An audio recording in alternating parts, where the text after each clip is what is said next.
કેવું કેવું સ્વામી આપણા જીવનમાં રસ લઈને આપણા જીવનને ઉજ્જવળ બનાવ્યું છે, જીવન જીવવા જેવું બનાવ્યું છે. દારે સલામ 2 વર્ષ પહેલા જવાનું થયું હતું. ટાંટિયાના દેશનું પાટનગર. ત્યાંના એક ભરતભાઈ નામના આપણા હરિભક્ત છે, મૂળ જામનગર બાજુના બ્રહ્મક્ષત્રિય જ્ઞાતિના.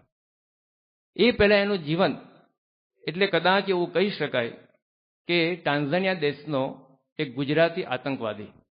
એમાં જરાય અતિશોક્તિના શબ્દો નથી. એટલું જ માંસાહાર, દારૂનું સેવન, ડ્રગ્સનું સેવન, કોઈ લૂંટફાટનું કર્મ બાકી નહીં. ટાંઝાનિયા ગવર્મેન્ટને પણ હંફાવે એવો આ વ્યક્તિ. સંતો પધરામણી હતા. એના થોડી જીવન પરિવર્તનની કહાણી સાંભળવી હતી. પૂછ્યું કે ભરતભાઈ, તમારા જીવનમાં માંસાહાર બધું શું કરતા? કોનું માંસ નામ વિશેષ? એને એક જ વાક્યમાં એના જીવનનો પરિચય આપી દીધો કે જે હલે એ બધું મને હાલે. જેટલા કઈ જીવ પ્રાણી માત્ર હલી શકતા એ બધા મને હાલતા. પેલું પતંગિયું પણ હાલે, સસલા પણ હાલે, કૂતરા પણ હાલે. જંગલમાં સરણગેટનું ત્યાં મોટું જંગલ છે, ત્યાં જઈએ તો શિયાળિયા પણ હાલે, સિંહ પણ ચાલે અને વાઘ પણ ચાલે. કોઈનો શિકાર મેં કરવાનો બાકી રાખ્યો નથી, ખાવા એના બાકી રાખ્યું નથી. આવું પર જીવન. કેટલું આવો માણસ આવું માંસાહાર કરતો હોય. દર શનિ રવિ આફ્રિકાના જંગલમાં નીકળી જવાનું, 5 રિવોલ્વર જોડે રાખવાની. ધોળિયાઓ એની પાસેથી શિકાર કરવાનું શીખતા. કેવો ગુજરાતી વ્યક્તિ હશે, એમાંય આગળ. ગુજરાતીને કોઈ ના પહોંચે. વેપારમાં જેમ ગુજરાતીને કોઈ ના પહોંચે, આને પણ શિકારમાં કોઈ ના પહોંચે. ધોળિયાઓ એની પાસેથી ગાઈડન્સ લેતા કે કેવી રીતે શિકાર થાય. એના જ્યારે લગ્ન થયા, એની પત્નીને એ જ રાત્રે એને ગરમા ગરમ માછલીનું સૂપ પીવડાવવાનો આગ્રહ કર્યો. એની પત્ની કે મેં ક્યારે આવું પીધું નથી, મને આવું નહીં ફાવે. જો તને આ નહીં ફાવે તો મને પણ તારી સાથે નહીં ફાવે. અને પરાણે પીવડાવીને એને માંસાહાર કરતા કરી. એની કંઈક પ્રથમ એનિવર્સરી હતી, પત્નીને કંઈક ભેટ આપવાની હતી, તો જાતે જ આફ્રિકાના જંગલમાં ગયા, વાઘનો શિકાર કર્યો અને વાઘના નખ ઉતારીને એ નખમાંથી નેકલેસ બનાવીને એની પત્નીના ગળામાં પહેરાયો. આ વ્યક્તિ છે ને, આવા પત્ની વ્રતા ભક્તિ. આ લેવલનો વ્યક્તિ જેના જીવનમાં પરિવર્તનની કોઈ દિશા ના દેખાય, જીવન જીવવાની કોઈ એક ઘડી ના દેખાય, એ વ્યક્તિ બાપાના સમાગમમાં આવ્યા. બાપાએ 2 શબ્દો કીધા અને અત્યારે જે વ્યક્તિ આવો માંસાહાર કરતો, આવો ક્રૂર વ્યક્તિ, આફ્રિકાની ગવર્મેન્ટ જેનાથી ગભરાતી, એ ભરતભાઈ આજે સમગ્ર ટાંઝાનિયા દેશની આપણી જે ચેરિટીની પ્રવૃત્તિ છે BFBની, એના મુખ્ય કાર્યકર છે. એ બધે અત્યારે આ કામ કરે છે. જે વ્યક્તિ લોકોને મારતા આજે લોકોને જીવાડવાનું કાર્ય કરે છે. સ્વામીએ આપણા જીવનને કેટલું ઉજ્જવળ બનાવ્યું છે, આવી તો હજારોની ગાથા છે. રામસંગ બાપુનો પ્રસંગ આપણે ઘણી વખત સાંભળી ચૂક્યા છીએ. ભાવનગર જિલ્લાનું ઓદરકા ગામ, એના મુખ્ય દરબાર રામસંગ બાપુ કેટલા ક્રૂર વ્યક્તિ હશે. એની ક્રૂરતાના પરિચય માટે તો કદાચ લેખોના લેખો લખાય એટલું એના જીવન ઉપર કદાચ લખી શકાય એવું છે. પણ એમની આજે ગુનાખોરી પ્રવૃત્તિ, માણસો મારવાની પ્રવૃત્તિ અને લૂંટફાટ કરવાની પ્રવૃત્તિ, એને જોઈને એ વખતનો સૌરાષ્ટ્રનો પ્રસિદ્ધ બારવટીયો, એ બારવટિયાએ આ રામસંગ બાપુને આમંત્રણ આપ્યું હતું અને કીધું કે જો તમે મારી સાથે ભળો તો હું દિલ્હી સરકારને પણ ધ્રુજાવું, આપણે દિલ્હી સરકારની લૂંટ કરીએ અને અડધો હિસ્સો તમારો.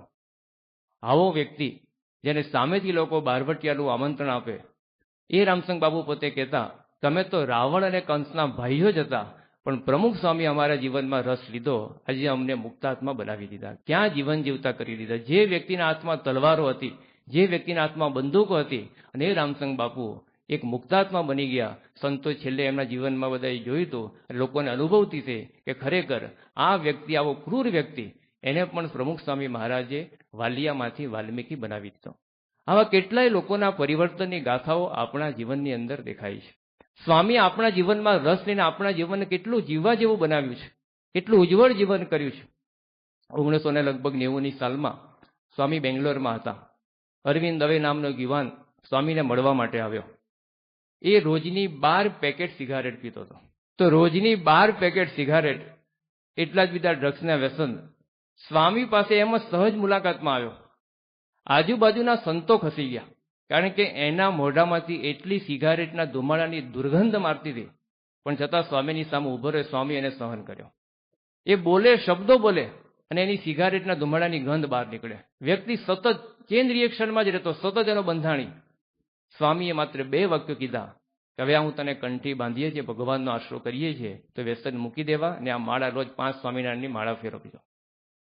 આ અરવિંદ નામનો યુવાન કહે છે કે ખબર નહીં, સ્વામીએ ખાલી હાથમાં પાણી આપ્યું ને વ્યસન મુકાવ્યું, એ જ દિવસથી સિગારેટ જીવનમાં ઝેર જેવી થઈ ગઈ. હાથમાં લેવાનું તો મન નથી થતું, પીવાનું તો મન નથી થતું, પણ સિગારેટને જોવાનું પણ મને નથી થતું. આ વ્યક્તિના જીવનમાં પરિવર્તન થઈ ગયું.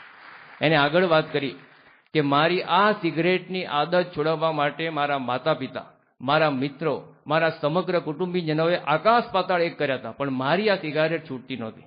અને ક્યાં સુધી કે મારા માતા પિતા અવસાન પામવાની તૈયારીમાં હતા, છેલ્લે મરણાસન હતા, ખાટલા પર સૂતા હતા, અવસાન પામવાની ઘડીઓ ગણાતી હતી, છતાં એની સામું બેસીને મેં સિગારેટ ખેંચી હતી. એની ઈચ્છા પણ છેલ્લી હું પૂરી નહોતો કરી શક્યો. આ મારી સિગારેટની આદત છોડાવવા માટે મને 4 ધામની યાત્રા કરાવી હતી. બદ્રીનાથ, કેદારનાથ લઈ ગયા હતા, દ્વારકા લઈ ગયા હતા, સાઉથમાં રામેશ્વર લઈ ગયા હતા, છતાં પણ મારી આદત છૂટી નથી. ને પ્રમુખ સ્વામી મહારાજે ખબર ને કયો ચમત્કાર કર્યો, એ આજે સિગારેટને જોવાનું મન થતું નથી. આ પ્રમુખ સ્વામી મહારાજે આપણા જીવનને જીવવા જેવું બનાવ્યું.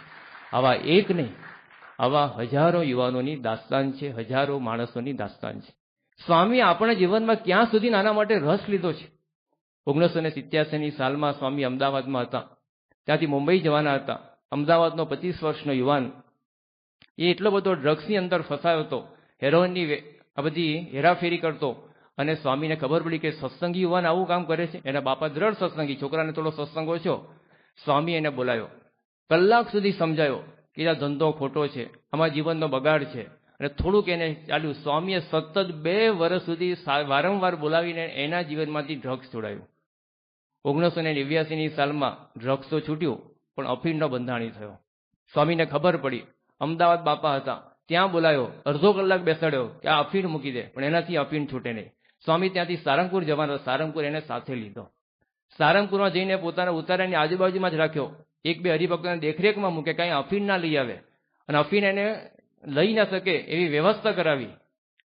એની પરિસ્થિતિ એવી થઈ, ત્યાં એ વખતના હાજર સંતો હરિભક્તોને દયા આવે, કારણ કે જે વ્યક્તિ અફીણનો બંધાણી થયો એને અફીણ ના મળે એટલે ટાંટિયા ઊંચા નીચા કરે, હવાતિયા મારે, વલખા મારે. 4 દિવસ થયા, ના એક અનાજનો દાણો લઈ શકે, ના એને અફીણ મળે, આખા ધમ પછાડા કરે. ઉતારામાં કેટલા બધા ભેગા થાય, સંતોને દયા આવે, હરિભક્તોને દયા આવે, એને અફીણ આપી દો તો છુટકારો થાય. પણ બાપા કે એના નથી આપવું, એને છોડાવવું છે. 4 દિવસ થયા, સ્વામી પાસે લાવવામાં આવ્યો. જો સ્વામી કેટલો રસ લે છે એના જીવનમાં. સ્વામી કે તું બળ રાખ, હિંમત રાખ, અને માંડ એને અફીણ છૂટ્યું. ત્યાં વળી પાછી બીડી શરૂ થઈ. સ્વામી પાસે એને કબૂલ્યું કે બાપા આ તો થોડુંક તો જશે, હું રોજની 3 જ પીવું છું બધા. સ્વામી કે 1 પણ નહીં ને 2 પણ નહીં, મૂકી જ દે. ત્યાં સ્વામી શાસ્ત્રીજી મહારાજના દર્શને સ્મૃતિ મંદિર જતા હતા, એને સાથે લીધો. શાસ્ત્રીજી મહારાજ ચરણાવીન પાસે એને પગે લગાડ્યો, કેવો શાસ્ત્રીજી મહારાજ તને બળ આપશે, હવે તને મન થાય તો લે આ પ્રસાદીનો ગુલાબ. ત્યાં ચરણાવીન ઉપર ગુલાબ પડ્યું હતું, ગુલાબ કીધું કે મન થાય તો ગુલાબની પાંખડી ખાજે, પણ તું મૂકી દે. એ યુવકનું કાયમ માટેનું આ ડ્રગ્સનું કે પછી આ બીડીનું કે અફીણનું વ્યસન છૂટી ગયું, અને આજે સારામાં સારું જીવન જીવે છે. સ્વામીએ 3 વર્ષ સુધી એની પાછળ રહીને એના જીવનને ઉજ્જવળ કર્યું, જીવન જીવવા જેવું બનાવ્યું. આ સ્વામીનો દાખલો છે. માત્ર ખાલી દ્રષ્ટિ કરે છે તોય થાય છે, પણ સાથે એટલો પ્રયત્ન પણ કરે છે. તો આપણું જીવન ક્યાં હતું અને સ્વામીએ કેટલું ઉચ્ચ જીવન જીવતા આપણને કર્યા. વ્યસનની નાગચૂડમાં ફસાયેલા કેટલા હજારો યુવાનોને સ્વામીએ બહાર કાઢ્યા છે. વ્યક્તિ રીતે તો બહાર કાઢ્યા જ છે, પણ સ્વામીએ આખા ગામોના ગામને, પંથકને આવા જીવન જીવજા તેવા કર્યા છે.